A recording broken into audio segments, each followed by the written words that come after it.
people to vote for him. So when he came to this village, then he saw all the villages and so on. Then they say, you have to speak to the head lady because she is the one who can convince us. So he went to talk to her and say, you please help me with this and you give me blessing. And she said, yes, I'll give you blessing. Then you can become like a policeman. Because from her point of view, that is the highest thing that she knows. Like that. So similarly, when you read in the Bhagavatam, it is time, place and circumstances, situations like that. So they're comparing Prithu Maharaj's wonderful qualities with the demigods, because at that time all of them can relate to those personalities. But now if you ask and say, oh, your intelligence is like, Swayambhu Manu or something like that. Who is Swayambhu Manu? We don't know. We can only say, yeah, it must be like that. But you do not know. Or if you say, Indra is so powerful, but what is that potency? But if you say a lightning strike a mountain, then you will say, oh, that much potency. That's Indra's lightning, so he must be more powerful because he is wielding the lightning. Yeah, like that. So it's just to make ourselves appreciate those qualities better. Yeah. A person can have so much qualities, right? Just like from historical point of view, they say the face that launched 1,000 ships. Who's that? You all don't know. It's supposed to be Cleopatra. Okay. When Mark Antony wanted to see her, then they sent 1,000 ships. And then there's another Greek mythology also, when Perseus wanted to marry, I forgot the lady. So the Greeks and the Spartans were fighting. So they launched 1,000 Paris. Yeah, when he went, they fought. So these 1,000 ships were sent to conquer the other, like that. So then people will say, oh, now I understand. What is that? Must be so great. Yeah. So in one sense, this is how certain things are described. But in another sense, it's not that because he is already an empowered person, therefore, why is he compared like that? No, so that we can relate. That's the idea. We can relate and at least appreciate and understand. Sometimes we shouldn't also overthink too much the situation. Then we lose the prime principles that are being discussed, rather than be worried about why is this comparison. It's just a comparison. Okay? Alright. Bro, why is thoughtfulness like lion said? Because he's not like a mouse. So the lion is very intelligent also. He looks at all the animals. If you look at the lion, right, before it does an attack, it plans the whole thing. Properly. Generally, most of these wild animals do plan. They're not just go and silly attack. No, they'll think how I go around and all the plans. So as a leader, as a king, he's... Yeah. So as a king, he's like a lion also, very brave and think about it, and he'll go in after thinking like that. I'm sure there's some specific statement in the scriptures which I'm not aware of at the moment. Yeah. I can say the same thing. Why like Swayambhu Manu? Affection. Right? But we have already read about Swayambhu Manu, how he treated Devahuti when he gets it. Kardama Muni, remember? So much love, he cried before he. So there's a lot of affection, fatherly affection. So so there are lessons we can learn. Text 62. So continuing with the comparisons. Brihaspati Brahmavade Brihaspati Brahmavade Atma Vatve Swayam Hari Atma Vatve Swayam Hari Bhaktyago Guru Vipreshu Bhaktyago Guru Vipreshu Visvakshena Vartishu Visvakshena Vartishu Riya Prashraya Shilabhyam Riya Prashraya Shilabhyam Atmatulya Parodhyame Atmatulya Parodhyame. In his personal behavior, Prithu Maharaj exhibited all good qualities, and in spiritual knowledge he was exactly like Brihaspati. In self-control, he was like the Supreme Personality of God, head himself. As far as his devotional service was concerned, he was a great follower of devotees who were attached to cow protection and the rendering of all service to the spiritual master and the brahmanas. He was perfect in his shyness and in his gentle behavior, and when he engaged in some philanthropic activity, he worked as if he were working for his own personal self. So all these are good qualities, comparing with the best in that category. Like that. Okay? In this purport, there is a lot of discussion about a brahmachari and what he does or what he shouldn't do, stuff like that. So you can read that up, okay? Mainly description of brahmacharis. And there are other few things proper, right? But we can read that. Text 63. Kirtyon Urdhva Gitaya Pumbis Kirtyoddva Gitaya Trailoke Tatra Tatraha Trailoke Tatra Tatraha Pravishta Karna Randreshu Srinam Rama Satam Iva Srinam Rama Satam Iva. Throughout the whole universe, in the higher, lower and middle planetary systems, Ritu Maharaj's reputation was loudly declared, and all ladies and saintly persons heard his glories, which were as sweet as the glories of Lord Ramachandra. Okay. So you must also understand this a comparison again, because Maitreya Muni is saying.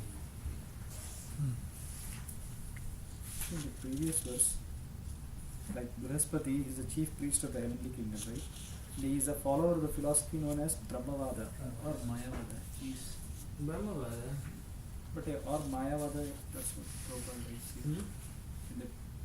In the first paragraph. No, he is comparing that Brihaspati to Sarvabhauma Bhattacharya. Acharya. No, but is Brihaspati Mayavada? You see, you didn't hear what I said. Sarvabhauma Bhattacharya was a Chaitanya Mayavada. Yeah, Chaitanya Mahaprabhu is comparing Sarvabhauma Bhattacharya to Brihaspati. And Already Sarvabhauma was Bhattacharya incarnation. Was a Mayavada. Yeah, so Incarnation of Brihaspati. yeah. Sarvabhauma Bhattacharya is incarnation of Brihaspati, and when he was there, he was a Mayavadi. So that's why he's saying follower of Brahmavada or Mayavada. Right? Makes sense? No, how can Brihaspati be a Mayavadi because he directly sees No, the you're so Lord. compartmentalized in your thinking. He, as I said, he already became Sarvabhauma Bhattacharya, right?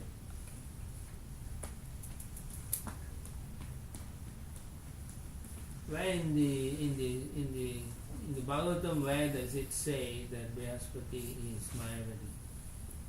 It doesn't say that. No. Where does it say now? Prabhupada's purpose. What is Prabhupada's purpose talking about? It's talking about Sarvabhauma Bhattacharya.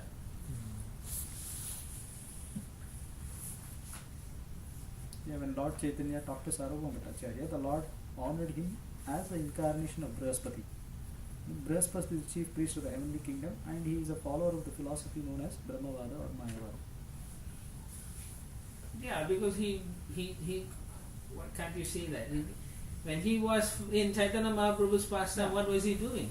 He was a He's a Mayavada. Mayavada. Okay, so that's what he's referring to. He was a follower of Mayavad also. When he came down, he followed Mayavad principles. And when he in the pastime of Chaitanya Mahaprabhu. Yeah. So why is that so? No, but not in the heavenly kingdom. Right? He came as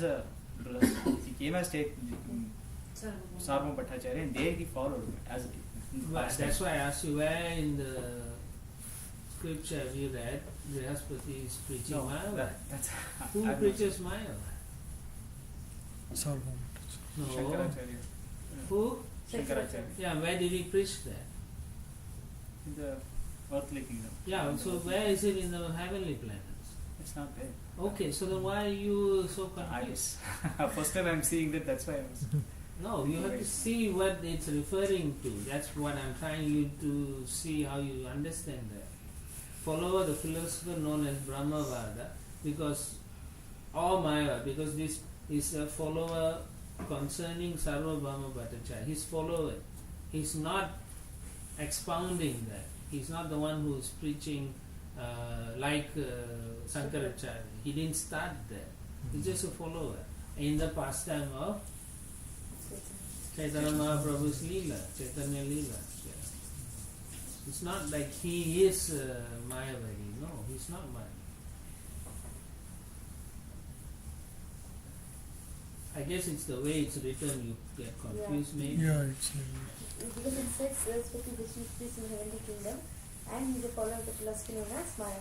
So it's referring to Saraswati in the heavenly planet, saying that he follows Maya. He got a refer. That's it. but I think it meant Sarvabhauma. Yeah, it means- Yeah, as far as I know, Brihaspati is not. No. Yeah, that's why.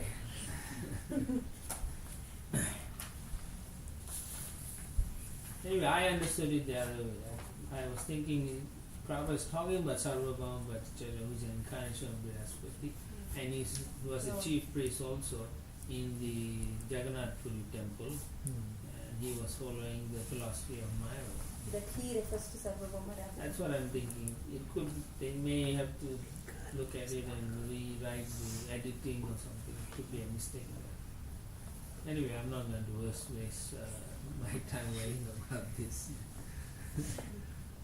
Alright, did we do 63? 63, Ramchandra. Okay, yeah. Yes, we did that. Yeah, we finished.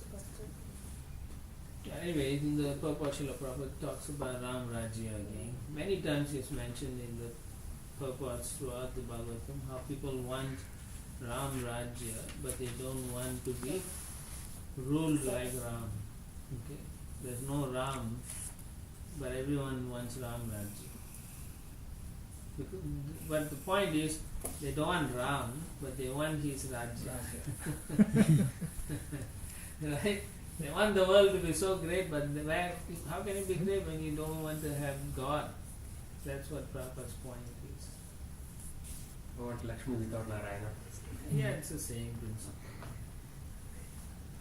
Thus end the Bhakti and the purport of the 4th canto, 22nd chapter of the Srimad Bhagavatam, entire Prithu Maharaj's meeting with the 4 Kumaras. Okay. So then tomorrow we'll do the Maharaj Prithu's going back home. Back So to in the Dwarka. next chapter, like in the previously it was referred that he was practicing Karma Yoga, but in the next chapter it said that he's practicing Ashtanga Yoga to give up the body, Yeah, control of we'll see. senses and so on. So because you have to see in those age That is the rule of the practices take place, He is still doing devotional service. But then the main principle, like in different age there is a main method, right? Yagna, Astanga Yoga, and then there is devotional deity worship, and then finally he has Nam Sankirtan. But it looks like he has done multiple. He has done Karma Yoga, he has done Ashtanga, he has No, done no, Bhakti. no. It's not like he separately said I'm doing it. he is Because Bhakta. he's using everything in the service of the Lord as a king, that is also Karma Yoga in a sense. But there's no difference from Bhakti Yoga when you are 100% giving to Krishna. It's Bhakti Yoga also. Right? I think we did that all in the Bhagavad Gita.